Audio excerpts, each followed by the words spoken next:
अच्छा, ये रिकॉर्डिंग भी जो है मैं सर से शेयर कर लूंगा इंशाल्लाह, ताकि अगर किसी के कोई क्लास में हुई है तो फिर उसको जो है वो मिल जाएगी। प्लस ये कि हम वही करेंगे जो हम यकीनन और भी टीचर्स कर रहे होंगे, कि हमारे पास गूगल क्लासरूम होगा, उसके अंदर हम सारे असाइनमेंट्स, लेक्चर्स, पीडीएफ, वीडियोस, वो सब वहाँ पे रिसोर्सेज अपलोड अपलोड करेंगे।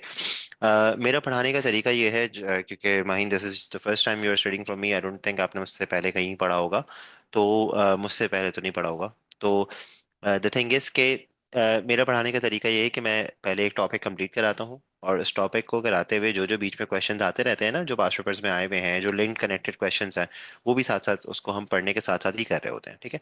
और उसके बाद फिर जब वन से टॉपिक इज कम्प्लीटेड, तो फिर मैं जो है वो उसका एक असाइनमेंट शेयर कर देता हूँ, जो कि पास्ट पेपर्स पे ही बेस्ड क्वेश्चंस का होता है, और वो एक डेडलाइन के अंदर आपने सॉल्व करके सबमिट करना होता है, फिर वो चेक करके आपको मिल जाता है, ठीक है। और फिर हर टॉपिक के बाद उसका एक कलेक्टिव एक टेस्ट भी हो जाता है, ठीक है। जाहिर सी बात है, जब तक मैंने टॉपिक कंप्लीट नहीं कराया तब तक मैं एलिजिबल नहीं हूँ इस बात का कि आप उसकी प्रिपरेशन करो, मुझे टेस्ट भी दो, तो ये तो वो। तो ये कि वो मैं पूरा कराने के बाद ही जो है वो टेस्ट कंडक्ट करता हूँ। अच्छा, अदर देन दिस, मैं थोड़ा सा रिलैक्स इंसान हूँ। मैं मार्जिन रखता हूँ इस बात का कि आप जो है वो अगर कहीं लेट हो जाते हो सबमिशन के अंदर किसी किस्म की, तो फिर ये कि मैं उसका मार्जिन रखता हूँ कि आप थोड़ा सा लेट सबमिट करा दो, इशू नहीं है। लेकिन ये कि टेस्ट में कोई लीनियंसी नहीं होती है, टेस्ट लाजमी देना है, टेस्ट मल्टीपल होते हैं। मतलब हमारे पास अगर आपको थोड़ा सा याद हो, अगर आपने इसको देखा हो, तो हमारे पास टोटल 3 यूनिट्स है एएस लेवल पे, और 3 यूनिट्स हैं ए2 लेवल पे, ठीक है। तो जो ए आई ए एल कहलाता है, तो आई ए एस अभी हम कर रहे हैं। आई ए एस के अंदर हमारे पास जो है टोटल 3 यूनिट्स होते हैं। यहाँ पे लिख लेता, यूनिट 1, यूनिट 2, यूनिट 3। ये असल में ना ये मॉड्यूलर सिस्टम कहलाता है। जो कैम्ब्रिज होता है ना वो, जो कैम्ब्रिज होता है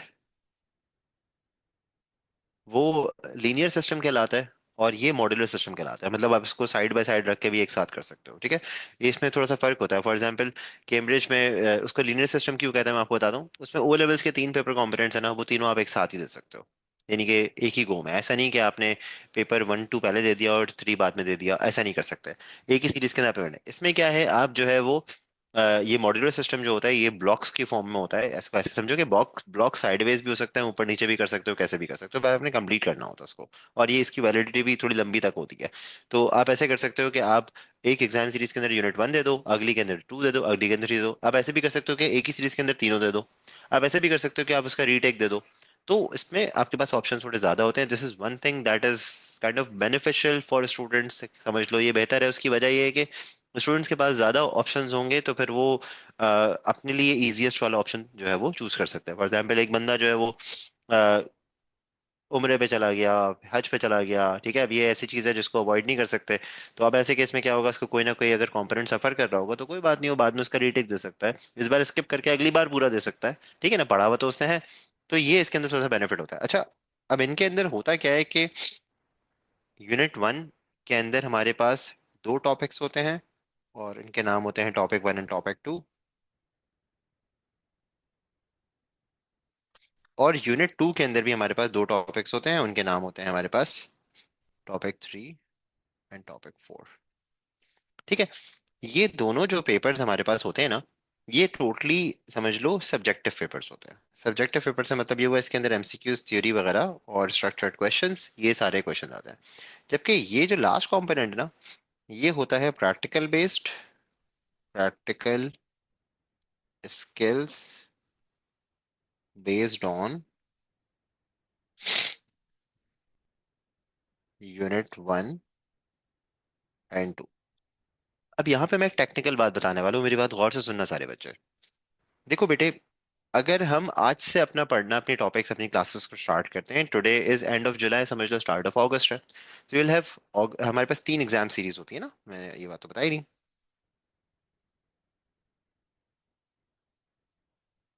देखो, हो सकता है मैं जो बातें बता रहा हूँ इसमें से बहुत सारी बातें आपको ऑलरेडी मालूम हो, तो दोबारा सुन लो, कोई बात नहीं यार। मैं याद करके आऊँ, सब सुना के जाऊंगा, ठीक है। बात यह है कि कोई ना कोई पॉइंट अगर आपके दिमाग में आ रहा होगा तो फिर आप वो मुझसे पूछ सकते हो, ठीक है। और कोई ऐसा बच्चा जिसको उसके बारे में मालूम नहीं है, तो बेटा वो सुनने का तो उसको मालूम हो जाएगा। ठीक है, तो एग्जाम सीरीज हमारे पास तीन है। अक्टूबर है, जनवरी है, एंड देन जून। अब अगर हम अक्टूबर सीरीज की तरफ जाते हैं फॉर यूनिट वन, तो विल हैव अगस्त, सितंबर, और उसके बाद अक्टूबर में हो जाएगा। लेकिन इसमें सिर्फ दो यूनिट्स हैं, दो मतलब दो टॉपिक्स हैं। टॉपिक्स थोड़े से बड़े हैं, मतलब ये कि इसके अंदर अगर मैं एक जनरल सा कंपैरिजन करूं, तो ओ लेवल्स के तकरीबन 5 चैप्टर्स 6 चैप्टर्स आराम से, या शायद इससे ज्यादा, 7 8 कर लो, कवर हो रहे हैं सिर्फ टॉपिक 1 और 2 के अंदर। ठीक है, तो बात यह है कि डिटेल्स थोड़ी ज्यादा है, लेकिन यकीनन उसमें फिर क्वेश्चंस भी ज्यादा होते हैं, प्रैक्टिस भी ज्यादा होती है, लेकिन 2 महीने भी अच्छा खासा टाइम होता है यार। और ये 2 महीने के अंदर हमारी क्लासेस जो मैंने प्लान किए, आपकी क्लासेस मैंने प्लान किए हैं ट्यूसडे वेनेसडे 6 to 7। ठीक है, लेकिन ये कि ये सिर्फ शेड्यूल्ड क्लासेस है, इसके अलावा एक्स्ट्रा क्लास भी ली जा सकती है अपॉन नीड। ठीक है, और वो फिर मैं आपसे डिस्कशन करके रख सकता हूँ, तो इतना मुश्किल नहीं है देना। फिर उसके बाद आपके पास अक्टूबर के बाद आता है जनवरी। जनवरी के लिए आपके पास फिर समझ लो नवंबर दिसंबर का टाइम है। ठीक है, ज्यादा बड़ा जो गैप है ना वो जनवरी के बाद है, फेब मार्च अप्रैल मई, और फिर आ रहा है जून।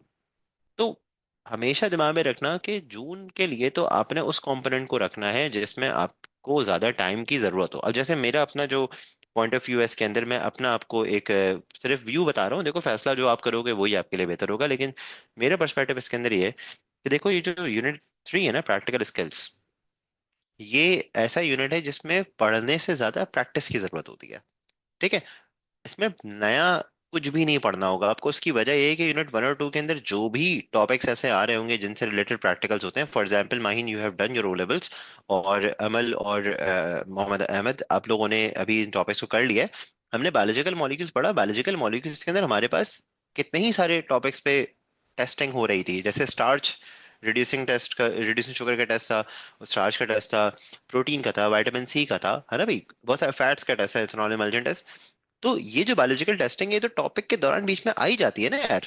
हाँ, स्पेसिफिकली उससे रिलेटेड क्वेश्चंस नहीं हो पाएंगे, लेकिन टेस्ट की बेसिक डिटेल्स को कवर करेंगे ना। तो फिर इसमें ना आपको ज्यादातर प्रैक्टिस की जरूरत होती है, पढ़ने की जरूरत नहीं पड़ती। तो फिर आप इसको, ये बात मैं इसलिए बता रहा हूँ क्योंकि आप इसको फिर इस यूनिट के साथ आराम से कोलैबोरेट करके दे सकते हो। ठीक है, तो बेहतर ये होता है कि बच्चा यूनिट 1 की अच्छे से तैयारी करके इसका एग्जाम दे, और ये यूनिट 2 3 को एक साथ दे दे। तो मेरा सजेशन तो ये होता है कि भाई आप जो है ना, वो मतलब अगर कोई ऐसा बच्चा स्पेसिफिक कोई केस आया है भाई, कि भाई मुझे तो जो है ना वो पूरा ए लेवल्स नेक्स्ट ईयर जून तक करना है, अगर कोई ऐसा केस आया, तो इन दैट केस, अब ये जाहिर सी बात है क्लास के अंदर ये ऑफर नहीं हो सकता, ये इंडिविजुअल ट्यूशन में चीज हो जाती है। तो उस केस में फिर बच्चा जो है ना वो फौरन फौरन अपने जितने यूनिट्स, यूनिट 1 2 एक साथ जो है वो अक्टूबर में निकाल ले, फिर यूनिट 3 के साथ यूनिट 4 जो IAL का फर्स्ट यूनिट है उसको जो है वो जनवरी में कर ले। तो फिर तो भाग दौड़ समझ में आती है, लेकिन आपके पास ऐसा कोई जल्दबाजी वाला सीन नहीं है, तो फिर आप रिलैक्स होके इस तरह से कर सकते हो। अच्छा, अब मुझे ये जानना है, Maheen, I guess I believe आपने अभी जो मुझे बताया उसके हिसाब से मैं ये समझ सकता हूँ कि you are school going child. हाँ, आप कॉलेज जाओगी, स्कूल जाओगी, ऐसा ही है ना, प्राइवेट तो नहीं हो ना? ठीक है, what about Amal and Mohammad Ahmad, आपका क्या सीन है बेटा, स्कूल या प्राइवेट? ठीक है, तो अब माहीन आपके स्कूल में क्या फॉलो हो रहा है मुझे बताओ। आपके स्कूल में आप जनवरी में किस उसमें अपियर करवा रहे हैं आपको, यूनिट 1 में, यूनिट 1 2 में, क्या?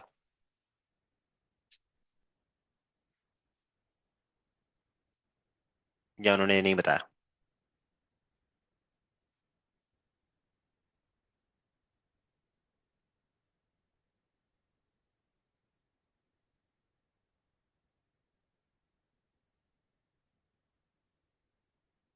ठीक है, सही है, ज्यादातर ऐसा ही होता है।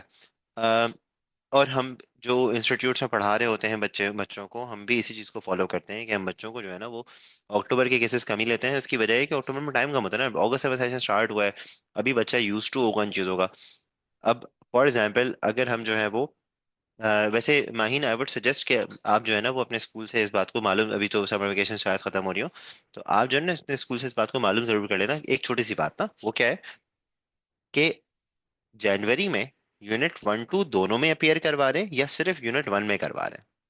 क्योंकि देखो मैं जो पढ़ाऊंगा, मैं यूनिट 1 को तो मैं कंप्लीट करा दूंगा इन एनी केस अक्टूबर तक। अब अगर वो जनवरी में यूनिट 1 2 में अपियर करवा रहे हैं दोनों के अंदर, तो मैं वैसे भी यूनिट 2 का टारगेट रखूंगा। ठीक है। अब अगर फॉर एग्जाम्पल एक मिसाल दे रहा हूँ, वैसे मुझे लग रहा है यही होगा।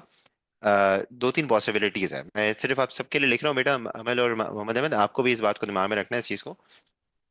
एक पॉसिबिलिटी जैन और जून है ना भाई, तो एक पॉसिबिलिटी इसके अंदर बड़ी आसान सी है कि भैया जनवरी में यूनिट वन में अपीयर हो गए और जून में टू और थ्री दोनों में अपीयर हो गए। एक पॉसिबिलिटी है। दूसरी पॉसिबिलिटी ये है कि वन और टू में यहाँ पे अपीयर हो गए और थ्री में यहाँ पे अपीयर हो गए। ठीक है।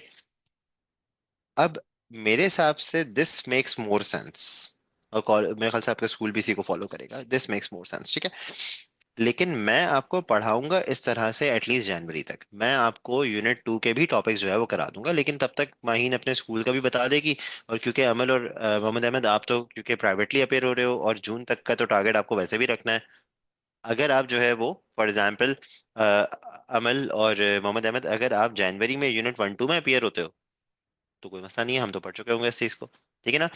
अगर माहीन जो है वो कहती है कि नहीं सर मैं जो है वो इस वाली सीरीज को फॉलो करूंगी कि मैं यूनिट टू थ्री जून में दूंगी, तो भी बेटा मैं आपको पढ़ा तो ये दूंगा, उसकी बजाय कि कितना लंबा खींचूंगा भाई। सही है, समझ में आ रही बात, मेरी मजबूरी भी तो समझो। सही है।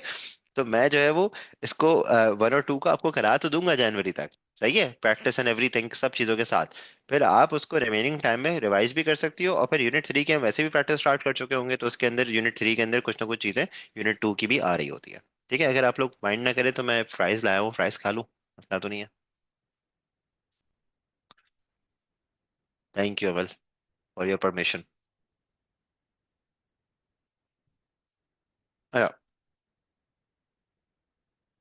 अब काम की बात पे आते हैं।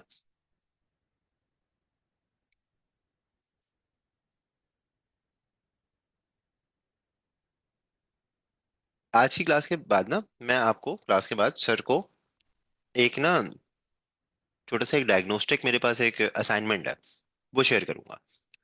वो शेयर करने का रीजन ये है कि वो आप सॉल्व करोगे और वो आप मुझे सबमिट करोगे ना, सर को ही कर देना, मुझे कर देंगे वो। उसमें होगा क्या कि मुझे उससे अंदाजा हो जाएगा कि वो कौन, और आपको भी अंदाजा हो जाएगा कि वो कौन कौन से एरियाज हैं जिन पे वर्किंग करने की जरूरत है। एक बेसिक डिफरेंस एडेक्सल सिस्टम में और कैम्ब्रिज में ये है कि एडेक्सल system is totally focusing on applications, total applications है। वो कहता है भाई कोई इन्फॉर्मेशन की बात नहीं है, सब अप्लाई करके बताओ। ठीक है। एप्लीकेशन में चीजों को मेमोराइज भी करना पड़ता है। ठीक है। लेकिन ये है कि आप जब मेमोराइज करके उस चीज को अप्लाई कर देते हो तो वो चीज आपकी खुद ब खुद मेमोराइज हो जाती है। ठीक है। मैं आपको चाय बनाने की रेसिपी लिख के दूं और बोलूं याद करके आओ, मैं आपके सामने 10 मरतबा चाय खड़े होके बना दूं, एक दो मरतबा आपसे हेल्प ले लूं कि भाई तुम भी ये काम करो, आपको चाय बनाने का मेथड ज्यादा अच्छे से कब याद होगा, जब आप उसको अप्लाई कर रहे होगे। समझ नहीं बात, जब हम प्रैक्टिकली किसी चीज को करते हैं तो ज्यादा अच्छे से अप्लाई करते हैं। तो बेटा इडेक्सल सिस्टम ज्यादा एप्लीकेशन बेस्ड है, लेकिन इन्फॉर्मेशन इसकी बड़ी मजे की है और इंटरेस्टिंग है। ठीक है। तो आज के क्लास के लिए फिर मैं जो है वो कुछ एक छोटा सा टॉपिक भी आपको समझाऊंगा, उससे फायदा ये होगा कि आपको माहिन को खासतौर पर अंदाजा हो जाएगा कि सर के समझाने का तरीका ऐसा है कि मुझे समझ में आ रहा है या नहीं आ रहा। ठीक है ना।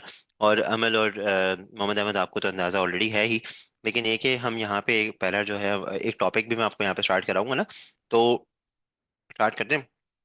पहले मैं यूनिट वन के बारे में थोड़ी सी डिटेल्स आपको लिखवा देता हूँ, जो कि आपके लिए जानना समझना बहुत जरूरी है।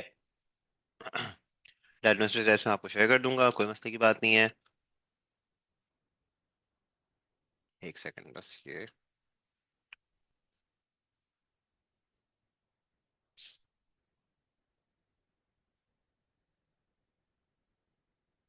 सो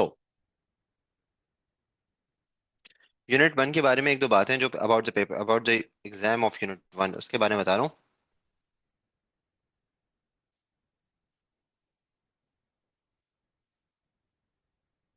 दो तीन बातें बस आपने याद रखनी है इसके बारे में बेटा। इसके जो टॉपिक्स हैं वो है टॉपिक वन एंड टू।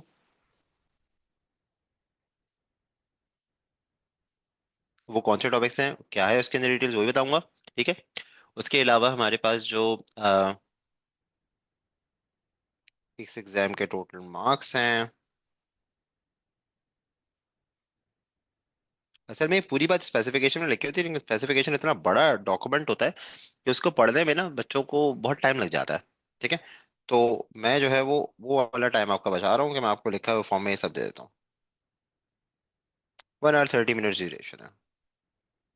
इसके अंदर एमसीक्यूज क्वेश्चंस भी होंगे और थ्योरी भी होंगे, मैच द फॉलोइंग ये वाले सारे तरह के क्वेश्चंस होंगे, ठीक है।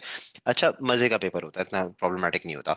अच्छा, उसके बाद यूनिट 2 की बात कर लेते हैं। तो यूनिट 2 में भी सेम चीज फॉलो होती है क्योंकि दोनों थ्योरी बेस्ड है, बस उसके टॉपिक्स में फर्क होगा ऑब्वियसली।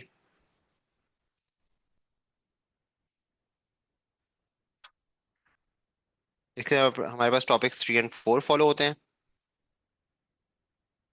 टोटल मार्क्स इसके भी 80 हैं और ड्यूरेशन इसका भी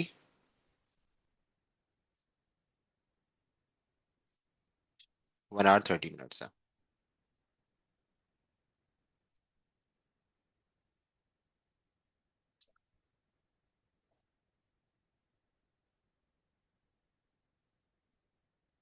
अच्छा, जो फर्स्ट चैप्टर हमें स्टार्ट करेंगे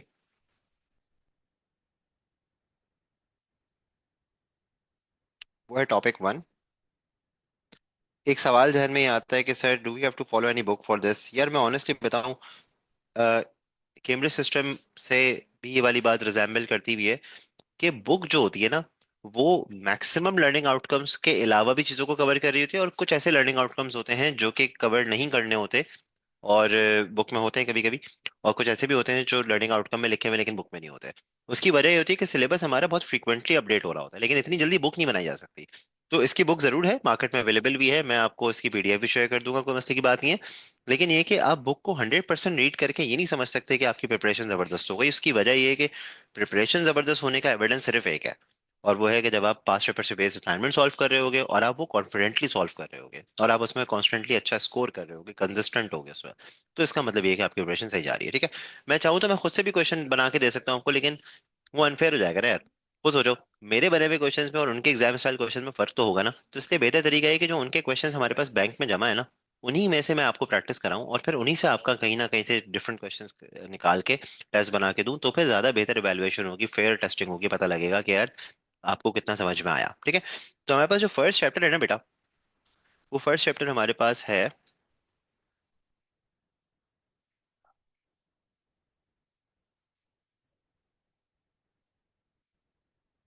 मॉलिक्यूल्स, ट्रांसपोर्ट एंड हेल्थ। लेकिन बात यहाँ पे खत्म नहीं हुई। Just for the sake of introduction of this chapter, मैं आपको बताता हूँ कि इस चैप्टर में फर्दर कौन कौन से टॉपिक्स कवर हो रहे हैं। जिन बच्चों ने जाहिर सी बात है ओ लेवल्स किया हुआ है वो तो बहुत क्विकली इन चीज़ों को पिक कर लेंगे, और जो इलेक्शन सिस्टम के अंदर भी ये चीज़ें ऑलरेडी हैं, ठीक है। You don't need note down anything, मैं लेकिन आपको जो है वो उसके पीडीएफ आपको शेयर करूंगा ना। तो इस एक पर्टिकुलर चैप्टर के अंदर क्या क्या चीज़ें कवर्ड है, मैं जरा वो लिखवा रहा हूँ ना। इसके अंदर हमारे पास सबसे पहले बायोलॉजिकल मॉलिक्यूल्स कवर्ड है। हाँ भी, बायोलॉजिकल मॉलिक्यूल पूरा एक चैप्टर था। मैंने आपसे कहा था ना टॉपिक तो कम है, लेकिन एक एक टॉपिक इतना बड़ा बड़ा है कि 6-7 चैप्टर्स कवर हो रहे होंगे। बायोलॉजिकल मॉलिक्यूल्स के अंदर स्पेसिफिकली इसके अंदर कार्बोहाइड्रेट और फैट्स को कवर किया हुआ है, लेकिन प्रोटीन्स के बारे में भी जानना चीजें जरूरी है। हीमोग्लोबिन का जिक्र आगे आएगा हमारे पास ना, तो थोड़ा बहुत प्रोटीन के बारे में पढ़ लेंगे। बाकी बायोलॉजिकल मॉलिक्यूल्स का जब जिक्र करो तो फूड टेस्ट तो ऑलरेडी इंक्लूड होगा इसके अंदर, ठीक हो गया। मुझे माहीन ये बताओ, आपको ये सारी बातें याद आ रही, कार्बोहाइड्रेट प्रोटीन फैट्स। अच्छा माहीन ये बताओ, बेनेडिक्ट टेस्ट किस चीज के लिए करते थे?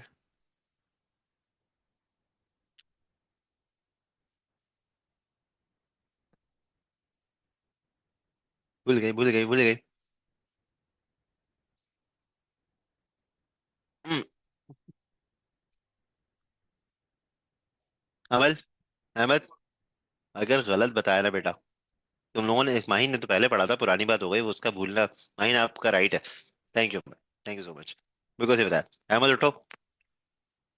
बात यह है कि माहिन आपको ये यकीनन याद होगा, लेकिन ये है कि मिक्स इसलिए हो गया क्योंकि थोड़ा टाइम हो गया। लेकिन अब इन चीज़ों को रिवाइज करना है, ठीक है, दोबारा पढ़ेंगे तो जाहिर सी बात है अपनी भूलोगे। तो इसके अंदर बायोलॉजिकल मॉलिक्यूल्स का जिक्र आएगा, एक बात तो ये हो गई। उसके बाद नेक्स्ट जो चीज़ आती है इसके अंदर,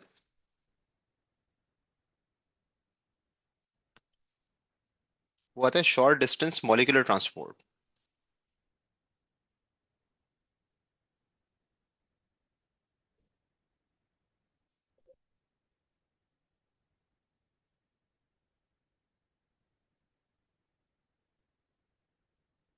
शॉर्ट डिस्टेंस मॉलिक्यूलर ट्रांसपोर्ट से मतलब है डिफ्यूजन ऑस्मोसिस एक्टिव ट्रांसपोर्ट, ठीक हो गया। उसके बाद फिर हमारे पास आएगा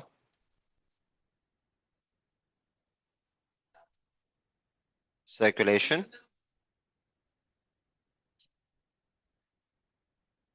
हार्ट,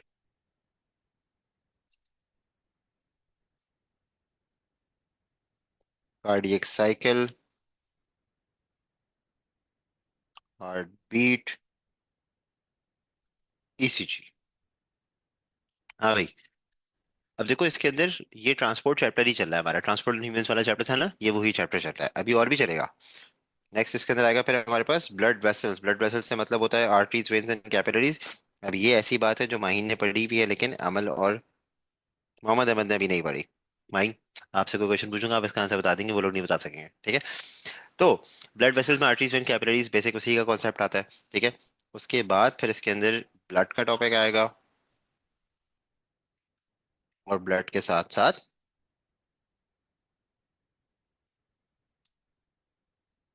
अच्छा, आर यू सीरियस, सोच लो। अभी मिड टर्म एग्जाम होगा ना अगस्त के अंदर, तुम लोगों को पता लगेगा। और इसके अलावा ये कि मैंने एमसीक्यूज का टेस्ट रखा हुआ था, याद है ना। ये बातें माहिन आपके लिए नहीं है, ये मोहम्मद अहमद और अमल के लिए है। अच्छा बेटा, तो वाई डेंट यू, ये बात हम मैं पूछने भूल गया, क्यों क्यों नहीं दिया आप लोगों ने एग्जाम बेटे, क्या हुआ? ऐसे ही।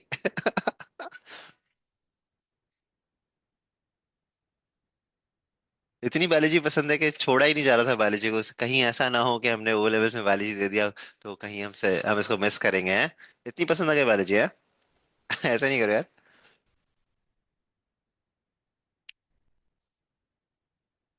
अच्छा अच्छा अच्छा अच्छा, या दैट्स राइट, हाँ ठीक है ठीक है ठीक है, ये हुआ है। दैट्स नॉट योर फॉल्ट ये बेटे। कैम्ब्रिज को ऑप्शन मिल गया असल में ना पेपर्स कैंसिल करने का, कोरोना के बाद से, तो उन्होंने कहा लाड अब तो, अब जब मौका मिलेगा वो कैंसिल करेंगे। अच्छा उसके बाद फिर हमारे पास क्लासेस वापस आते हैं। उसके बाद फिर हमारे पास ट्रांसपोर्ट वाले पूरे पार्ट के बाद हमारे पास एक नई चीज जो है, वो है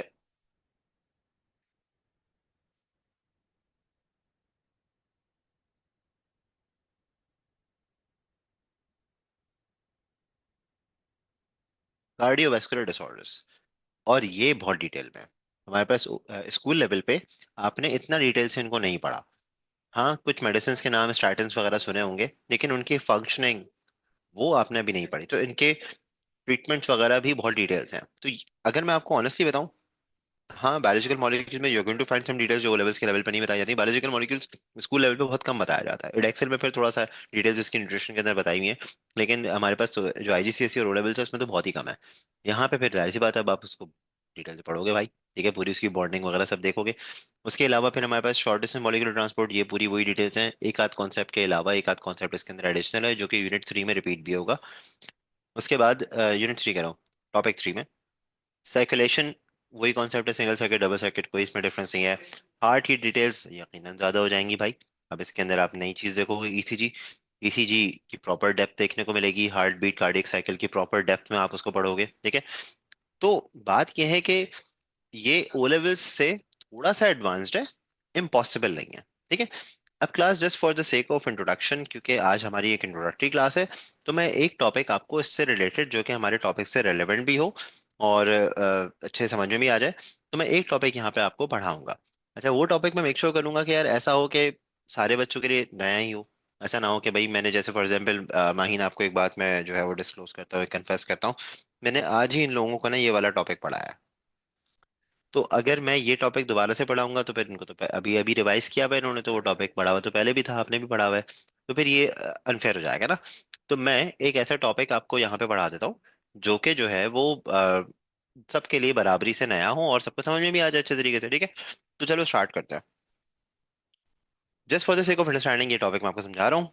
मैं पता, और ये टॉपिक जब दोबारा आएगा तो दोबारा ही पढ़ाऊंगा ना, तो मैं आपको पढ़ा रहा हूँ बेटे ब्लड वेसल्स का टॉपिक।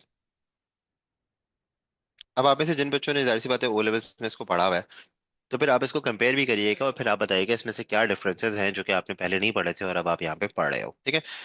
तो सीधी सी बात ये है कि एक साइकोलिटी सिस्टम की टाइप है जिसे हम कहते हैं क्लोज टाइप साइकोलिटी सिस्टम, जो कि हमारे पास भी होता है। एक ओपन टाइप भी होती है, उसके बारे में बात करेंगे बाद में, जब मैं साइकोलेशन स्टार्ट करूंगा तो बताऊंगा, अभी वो टॉपिक मेरा नहीं है। तो हमारे पास जो साइकोलिटी सिस्टम होता है क्लोज टाइप कहलाता है। इसके अंदर जरूरी बात ये होती है कि blood stage inside the vessels, it never leaks out of the vessels. मतलब अगर मैं एक स्टेटमेंट दूं, देखो आपको समझ में आती है कि नहीं आती। अगर मैं ये कहूं कि मेरे लिवर सेल ने आज तक कभी ब्लड को डायरेक्टली देखा भी नहीं होता। क्या आपको ये बात समझ में आ रही है? यस और नो?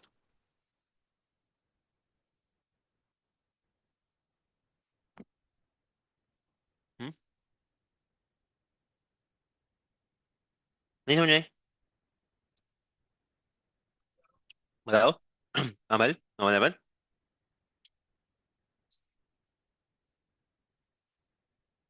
गुड, जबरदस्त। इसका मतलब कॉन्सेप्ट याद नहीं है? बताओ। बेटा, मैं एक्सपेक्ट कर रहा था वैसे ये बात आपको पता होगी, लेकिन कोई बात नहीं। ये तो एडवांस था ही नहीं। एडवांस तो मैं भी गया ही नहीं हूँ। एडवांस हो जाना है। ये तो बिल्कुल नॉर्मल सी बात है यार। तो चलो कोई बात नहीं। अभी देख लेते हैं ये बात। नहीं, this is not the answer. Partly correct है, लेकिन अभी कवर हो जाएगा ना, 2 मिनट रुकना। हो सकता है कि मेरे पूछने में आपको अनक्लियर हो गया हो, लेकिन कोई ऐसा नहीं है। देखो, हार्ट में से सबसे बड़ी वेसल ब्लड लेके जाती है, बताओ उसका नाम क्या था? The biggest vessel that takes the blood out of the heart to the whole body, क्या नाम था उस वेसल का? जल्दी से बताओ, quickly. Aorta is the right answer. Thank you miss Mahin. सबसे पहले माहीन ने बताया तो उसी का नाम लेंगे भाई। बाकी आपने भी सही बताया। अच्छा। एओर्टा की further branches are known as arteries, we all know that. Arteries further branch out into arterioles, that is also in our knowledge. And arterioles further branch out into capillaries. Capillaries specifically वो stage है branching की, जहां पे blood और body के sales के दरमियान material exchange होता है। कैप मतलब क्या हो रहा है? एओर्टा की वॉल्स थिक, बड़ा सा ल्यूमन, ये ब्लड जा रहा है, ठीक है ना? ब्रांच आउट हुआ, थोड़ी सी पतली पतली वेसल्स बनी। वॉल्स की थिकनेस अभी भी ज्यादा है, ल्यूमन थोड़ा कम हो गया, नैरो हो गया। ठीक है ना? आर्टरीज, आर्टरीज की फर्दर ब्रांचिंग, उन ब्रांचिंग की फर्दर ब्रांचिंग आर्टीरियोल्स बन गए। बहुत ही पतली पतली सी ब्रांचेस। और फिर वो फर्दर ब्रांच आउट करेगी तो बन जाएंगी कैपिलरीज। ना, capillaries are so narrow, pipelines हैं, लेकिन इतनी पतली पतली सी पाइपलाइंस हैं कि लिटरली वो हमारे बॉडी के टिश्यूज में जो सेल्स हैं बहुत सारे, उनके बीच में से गुजर रही होती हैं। अगर आपने कभी पाकिस्तान चक्कर लगाया हो, तो पाकिस्तान में ऐसी बहुत सारी जगह है जो पुराने बने हुए, जो मॉडर्नाइज नहीं हुए हुए एरियाज, कि वहां पे पतली पतली सी गलियां, दो घरों के मतलब सामने सामने घर, घर बने हुए बहुत सारे, बीच में पतली पतली सी नैरो सी गलियां। कोई गाड़ी, बाइक, साइकिल नहीं गुजर सकती वहां से। इतनी पतली पतली, बस थोड़ा सा डिस्टेंस, जैसे किसी घर में छोटा सा एक पैसेज नहीं होता, एयर फ्लो के लिए छोड़ते हैं, वॉशिंग एरिया वगैरह, इतनी पतली पतली सी गलियां, हाँ। तो बात यह है कि कैपिलरीज इतनी पतली पतली सी होती हैं कि लिटरली वहां से रेड ब्लड सेल्स भी एक लाइन में गुजर सकते हैं, एक के पीछे एक। कोई किसी को ओवरटेक नहीं कर सकता। सिंगल लेन का रोड है, ठीक है ना? यहाँ पे फिर क्या होता है कि ब्लड में से मटेरियल लीक आउट करता है, टिश्यू फ्लूइड हम उसको कहते थे, शायद ये नाम याद हो। और फिर वो बॉडी के सेल्स के साथ एक्सचेंज ऑफ मटेरियल जो भी करना है वो करता है, फिर वेस्ट प्रोडक्ट सारे वापस ब्लड में आ जाते हैं। और फिर कैपिलरीज मिलती हैं तो बनते हैं venules. Venules combine to form veins. Veins combine to form a bigger vein जिसका नाम होता है vena cava, that returns blood to heart. ठीक है? यहां तक मैंने आपकी नॉलेज में कोई इजाफा नहीं किया। ठीक है? इसी बात को मैं रीफ्रेस कर रहा हूं जो यहाँ पे लिखा हुआ है। Blood never leaves the blood vessels, blood stays inside the vessels, heart pumps them, and then blood goes with such a velocity that it returns to heart.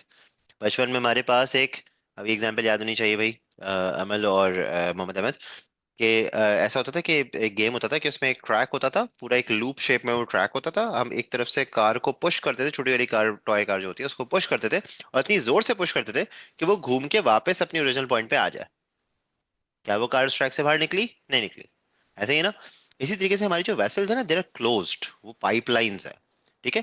और ब्लड यहाँ से जाता है घूम फिर के, वापस हार्ट में आ जाता है। क्या ब्लड यहाँ से बाहर निकला? नहीं निकला। पहले बताओ, यहाँ तक की बात क्लियर है? अब इस ब्लड वेसल के बाहर इधर उधर जितने बॉडी के सेल्स हैं, क्या ब्लड उनसे बाहर निकल के अस्सलाम वालेकुम कर रहा है? नहीं कर रहा ना? क्या करंट एक वायर जो कि रबड़ के एक चीज के अंदर, रबड़ का एक बना हुआ एक चीज है उसके अंदर से कॉपर वायर जा रहा होता है ना, क्या करंट उसमें से बाहर निकलता है? करंट उसमें से बाहर नहीं निकलता, उसी के अंदर फ्लो करके डायरेक्ट अपनी टारगेट साइड पे जाके लैंड करता है। इसमें क्या सीन है, इसमें घूम फिर के ब्लड वापस हार्ट में आ जाता है। हाँ, कैपिलरीज के लेवल पे material leaks out of the blood, material goes into the blood, लेकिन ब्लड नेवर कम्स आउट। इसे कहते हैं close type of circulatory system. I hope ये वाली बात अब क्लियर हुई होगी, समझ में आई ये वाली बात?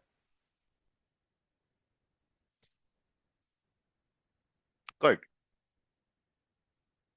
अच्छा, अब यहाँ पे हमें ऑब्वियसली पढ़ना होता है एओर्टा, मतलब आर्टरीज वेन्स इन सब के बारे में पढ़ना होता है, जाहिर सी बात है।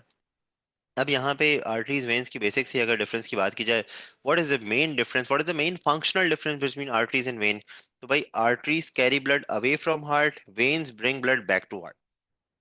ए for artery, A for away, V for vein, V for वापसी। रिटर्न हो रहा है ना, वापस हो रहा है। सही भाई। तो एक तरीका है याद रखने का। अच्छा, अब हम आर्टरी और वेन के फंक्शन में तो डिफरेंस को समझ गए, थोड़ा सा स्ट्रक्चरल कंपैरिजन भी करते हैं ना। No this will be something new, ये ओ लेवल्स में नहीं था, ठीक है? तो ये अब जाहिर सी बात है, अब एडवांस लेवल पे आ गए तो आप थोड़ा सा एक स्टेप ज्यादा पढ़ेंगे। अपने माइंड को थोड़ा सा ओपन रखना, न्यू इन्फॉर्मेशन को वेलकम करना, ओके? एक वो बच्चा होता है जो कहता है अरे सर ये भी याद करना पड़ेगा ये वो। एक वो बच्चा होता है, एक वो बच्चा होता है जो नई इन्फॉर्मेशन को, अच्छा ये भी होता है, अच्छा। तो आपने क्या करना, अच्छा वाला बच्चा बनना है ना, कि यार अच्छा वेलकम करना है इन्फॉर्मेशन को, ठीक है? हर चीज याद रखने का तो कोई कह भी नहीं कर रहा, ये ऑटोमेटिकली आपको चीजें याद हो जाएंगी, क्योंकि मैं विद रीजन आपको बताऊंगा कि ऐसा क्यों है, ठीक है? तो if we generally draw structure of artery, तो आर्टरी की वॉल्स की ना तीन लेयर्स होती हैं। ये आउटर मोस्ट लेयर आ गई है, थोड़ा सा इसको, आउटर मोस्ट लेयर आ गई। उसके बाद एक इसकी मिडिल लेयर होती है, और फिर एक इसकी मिडिल लेयर को हम थोड़ा सा जो है ना बड़ा बनाएंगे, मतलब थिक बनाएंगे, क्योंकि आर्टरी है।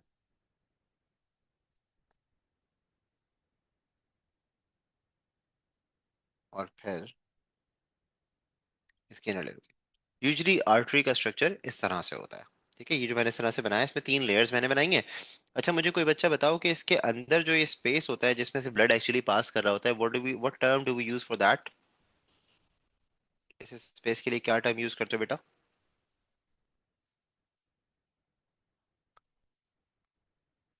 कम ऑन। नहीं, भूल गए? कोई बात नहीं।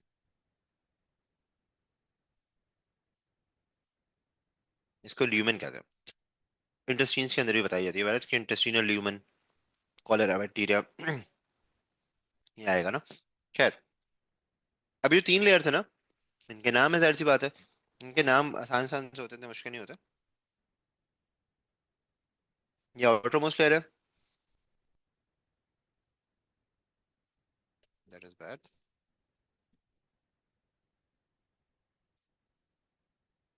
क्या हो गई? इसका नाम होता है ट्यूनिका एक्सटर्ना। एक्सटर्नल है। ये मिडिल लेयर आ गई,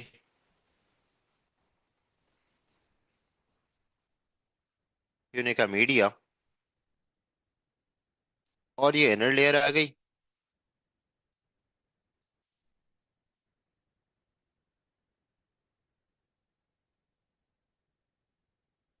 ट्यूनिका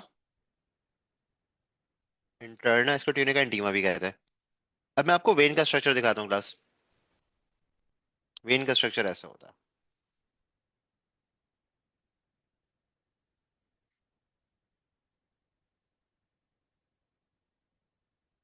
ये आ गई इसकी आउटर मोस्ट लेयर,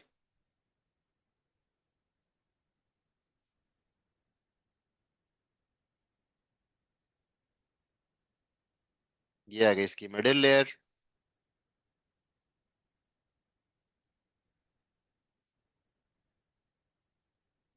और ये आ गई इसकी इनर मोस्ट लेयर। और ये तीनों ही लेयर्स आप देख सकते हैं कि समवॉट सेम साइज की हैं, ऐसा ही है।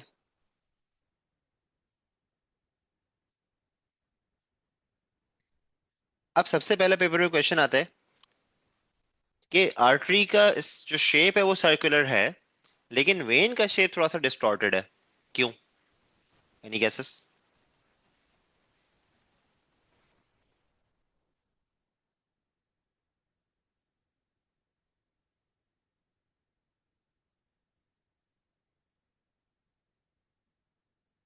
मुझे एक बात बताओ, अगर मेरे पास एक पेपर हो, नहीं नहीं ये वजह नहीं है, सुनो।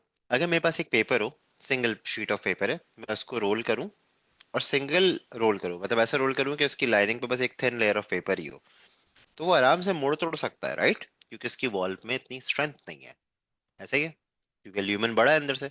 अगर उस पेपर को फर्दर रोल करूं कि उसकी वॉल्स पे पेपर की लेयर्स मल्टीपल हो जाए, उसी पेपर को ज्यादा रोल कर लिया, तो उसका ल्यूमेन छोटा जरूर हो जाएगा लेकिन वॉल्स थिक हो जाएंगी, और जब वॉल्स थिक हो जाएंगी तो फिर वो हार्ड भी हो जाएगा। समझ में आ रही बात? तो आर्टरी का शेप मेंटेन रहता है उसकी थिकर वॉल्स की वजह से, और नैरो ल्यूमेन की वजह से। ल्यूमेन अगर इसका भी बड़ा होता ना तो शेप खराब हो सकता था। वो समझ में आ रही बात? समझ में नहीं आ रही बात? जितना पतली सी वॉल्स और बड़ा साइज होगा तो वो डैमेज भी आसानी से हो जाएगा। मोटी वॉल्स और छोटा अंदर हॉलो ल्यूमेन होगा, कम होगा, तो फिर वॉल्स इंटैक्ट रहेंगी। ठीक है। तो सबसे पहली बात तो ये कि वेन का शेप हमेशा टेढ़ा मेढ़ा सा होता है, कहीं से दबी भी होती है, कहीं से कुछ। आर्टरी का शेप जो है प्रॉपर हार्ड होता है और वो मेंटेन रहता है। ठीक है, ये हो गई एक बात। दूसरी बात, वेन का ल्यूमेन ज्यादा है, आर्टरी का ल्यूमेन कम है। वेन में वाल्व्स होती हैं, बच्चों वाली बात है, ठीक है ना? अब इसके साथ साथ एक और चीज आपको बताएंगे जो कि इसके स्ट्रक्चर से रिलेटेड है। वो क्या है?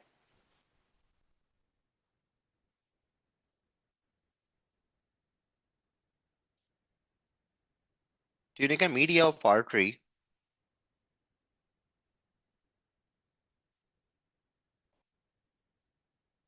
Is thicker than when. क्यों? अब आपको इसका रीजन समझ में आएगा।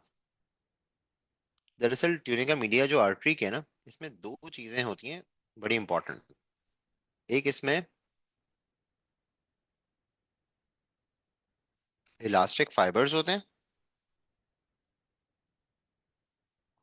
और दूसरा इसमें, बिल्कुल गलत बोल लो तुम लोग, जान के गलत बोल लो, मुझे तंग कर रहे हो या फिर ऐसे ही है।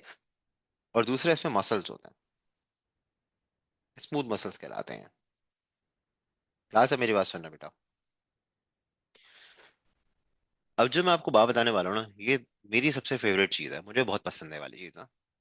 आर्टरी की जो वॉल्स होती है, देखो ये वाली बात तो आपको मालूम है ना, कि हार्ट ने जब ब्लड को पंप किया, ब्लड हाई प्रेशर में, तो it goes into the artery, so obviously arteries are facing the high blood pressure. तो what do you actually mean by blood pressure? Blood तेजी से जब आर्टरी के अंदर जाएगा तो ब्लड आर्टरी की वॉल से टकराएगा भी उतनी तेजी से। वो जो ब्लड आर्टरी की वॉल से टकराता है, उस टकराने को ब्लड प्रेशर कहते हैं। ठीक हो गया? अब यू नो वेरी वेल कि यार ब्लड बहुत प्रेशर से आ रहा है तो वो जोर से टकराएगा भी, तो प्रेशर ज्यादा जो है वो जनरेट होगा, ठीक है ना? ये वाली बात आपको पता है।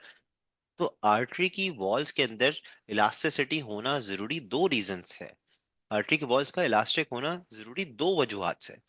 पहली वजह तो ये कि अगर वो इलास्टिक ना हुई और सख्त हुई, अगर वो इलास्टिक ना हुई और सख्त हुई, तो इन दैट केस क्या होगा? इन दैट केस क्या होगा कि ब्लड टकराएगा और आर्टरी की वॉल डैमेज हो सकती है। अगर एक सख्त चीज पे कोई और चीज आकर टकराएगी तो डैमेज होने का चांस है। व्हाट इफ वो चीज फ्लेक्सिबल हो? यानी कि आप एक जमीन के ऊपर जंप करके धुड़ुम गिरे, और नीचे बेड रखा हुआ हो, वो उसके ऊपर पूरा मैट्रेस हो, सॉफ्ट हो, फोम हो, मल्टीपल लेयर्स हो बेड की, फिर आप उसके ऊपर कूदें। फर्क है ना? इलास्टिसिटी की वजह से फर्क है। ब्लड जब टकराएगा तो आर्टरी की वॉली थोड़ी सी पीछे हो जाएगी, तो वो इलास्टिक कोल्यूजन हो जाएगा, फिजिक्स वाला, है ना भाई? तो बात ये है कि ये जो यहाँ पे टकरा रहे हैं, ये दो रीजन से इंपॉर्टेंट। एक तो आर्टरी की अपनी सेफ्टी के लिए, डैमेज नहीं होगा। दूसरा इसका पॉइंट और भी खतरनाक, कि जब वो आर्टरी की वॉल से, अब सोचो आर्टरी एक पाइपलाइन है, ब्लड आया धुड़ुम। अब जब वो ब्लड आया है तो आर्टरी की वॉल्स के एक पर्टिकुलर पार्ट से टकराने से क्या हुआ कि वो वाला पार्ट थोड़ा सा एक्सपैंड होगा। क्या आपको ये बात समझ में आ रही है कि जहां पे ब्लड जाके टकराएगा वॉल से, वो वाला पार्ट, उसकी दीवारें थोड़ा सा दूर मूव करेंगी, दिस इज एक्सपेंशन, ठीक है ना? लेकिन walls are elastic, they have stretched a bit and now they are going to contract। अब जितना ये स्ट्रेच हुआ है उतना ये कंप्रेस भी करेगा, और जब ये उतना ही कंप्रेस करेगा तो वही प्रेशर आगे डिलीवर होगा। ठीक है? अगर मैं आपको बना के दिखाऊं, मसल्स का रीजन अलग है, लेकिन इलास्टिक फाइबर्स का रीजन जो है ना, असल में ये वो टॉपिक था जो कि मैं आपको कराना चाहता था, कि यार ये वाली बात आई एम श्योर के ओ लेवल्स के बच्चों को नहीं पता होती, तो फिर ये वाली बात मैं जरूर जो है समझाऊंगा। और अगर मैं समझा सका तो आपको मेरी बात समझ में आ रही है। तो इलास्टिक फाइबर्स के दो रीजन है।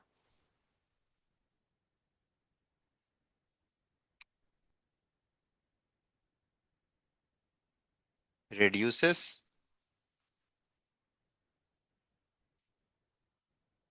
the impact of collusion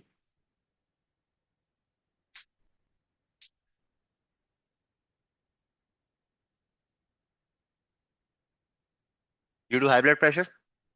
ठीक है, एक तो ये बात हो गई, ये एक रीजन हो गया। दूसरा रीजन क्या है?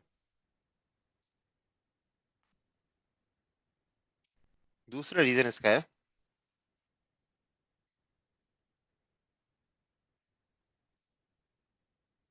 Maintains blood pressure by recoil effect.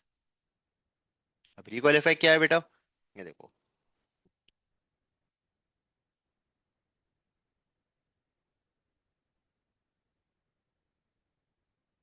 ये हमने बना ली एक आर्टरी की वॉल।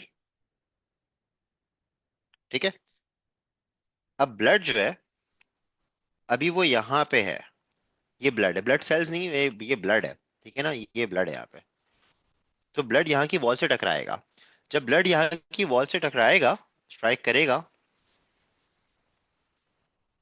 नहीं यार, मुझे इसको राइट से बनाना है। हम्म,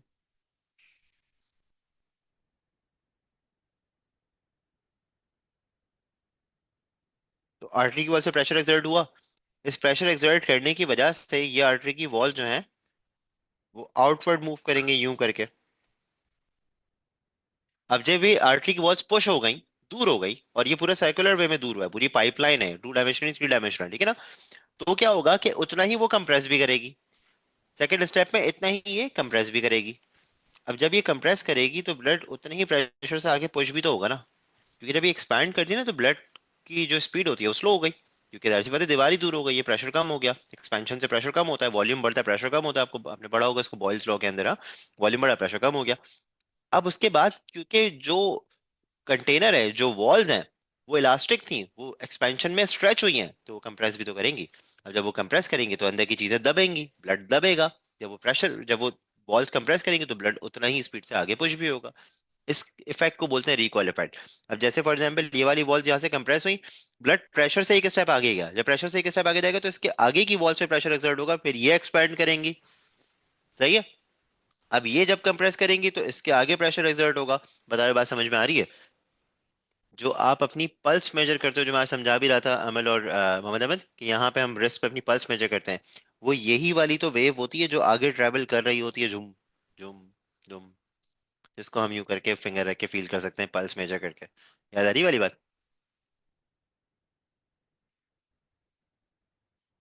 मोहम्मद अहमद, ये वाली बात क्लियर हुई, समझ में आई? इसका रिकॉल इफेक्ट समझ में आया कैसे होता है? और माहिन बेटा?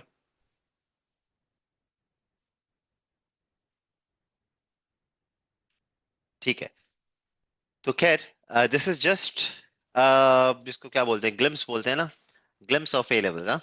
तो अब देखो, ये वही चीजें हैं जो आपने पढ़ी हैं, लेकिन ये कि थोड़ा सा लेवल इसका ज्यादा हो जाता है, और मजे का है। मैं ये नहीं कहूंगा कि आसान है, क्योंकि आसान कहूंगा तो आप कहोगे हो जाएगा, छोड़ो छोड़ो। मेहनत तो रिक्वायर्ड है ऑब्वियसली, लेकिन ये कि इसमें बोर नहीं होता, इसमें बोर होने के चांसेस थोड़े कम है। ठीक है। तो चलो फिर अपनी क्लास को हम यहीं पे क्लोज करते हैं। मैंने आपको पेपर के थोड़े से इन्फॉर्मेशन भी दे दी और एक टॉपिक भी आपको समझा दिया। ये टॉपिक हम बिल्कुल जीरो से स्टार्ट करेंगे ऑब्वियसली। मैंने तो डायरेक्टली एक ऐसा चीज पढ़ाई जो कि सबके लिए इक्वली नहीं हो, एंड आई रियली होप कि आपको समझ में आया हो। एक डायग्नोस्टिक्स जो मैं फाइल शेयर कर रहा हूँ टेस्ट की, वो आप लोगों ने एज एन असाइनमेंट सॉल्व करके एक दिन के अंदर सबमिट करानी है। ठीक है। तो दैट्स ऑल फॉर टुडे। आपसे मिलते हैं इंशाल्लाह फिर नेक्स्ट क्लास में। ठीक है। जाओ, टाटा, अल्लाह हाफिज। Not right now, Bete. I'll share it with the administration and he will share the assignment with you. And then when you're done with it, submit it to him, he'll share with me. ठीक है? चलो, bye bye. अल्लाह हाफिज।